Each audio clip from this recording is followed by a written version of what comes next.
اوی بی ناموس، ما داریم اینجا زحمت میچشیم، تو نمیدونی چه بلایی سر ما اومده. جا میخوری بی احترامی میکنی.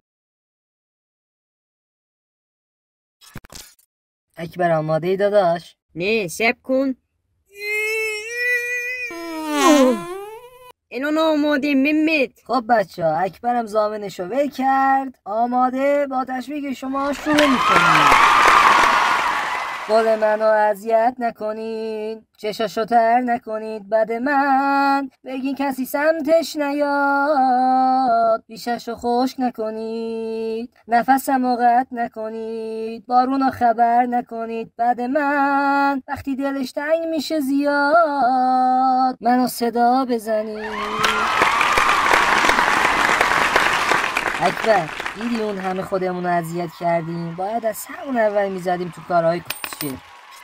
اکبر میخوام یه حرف سنگین بزنی بعد آخرش بگی بدشیش. محمد جون مادری این سیرت بردار جمع جون. یعنی چی بدشیش؟ تو کاریت نباشه، هر کاری میگم بکن. باشه. تا 3 میشمارم شروع کن. 1 2 3. من فیش میکردم تو ایش منی، ولی اشتباه میکردم تو ایشه که منم نبودی. بدشیش. آفرین اکبر، کم کم داری راه میفتی داداش. من این بار کناری چی بگیم. من یه حرف انگیزشی میزنم، تو هم آخرش میگی ناله کن کرد. محمد تو با این نقشهات آبروی ما رو میبری. ببین چی بید گفتم. نترس بابا، الان این چیزا مده.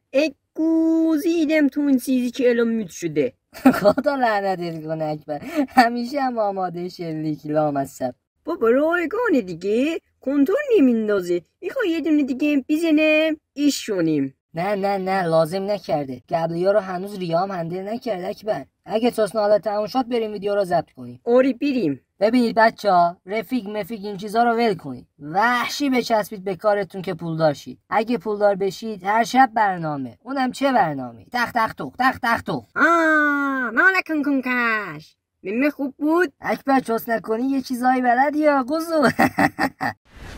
ولوم در بالاترین حد ممکن. بالا باش.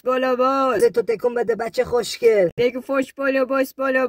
هنوزم اون رپر قدیمی زنده است. سیب نیجو میچونه بی خسولای تو باش. با سیدیمن قدیمیش، سرسنده های اورجینال تو پاش، سوار یه پونتیا که تو راست، هنوزم وفاداری به آدیداس سیرس، هدفون آکاجی پافیای ولگرد، هنوزم وفاداری به کالیداک جانیوار. اینا چی میخونین؟ یه چیزی بهتر بکنین دیگه.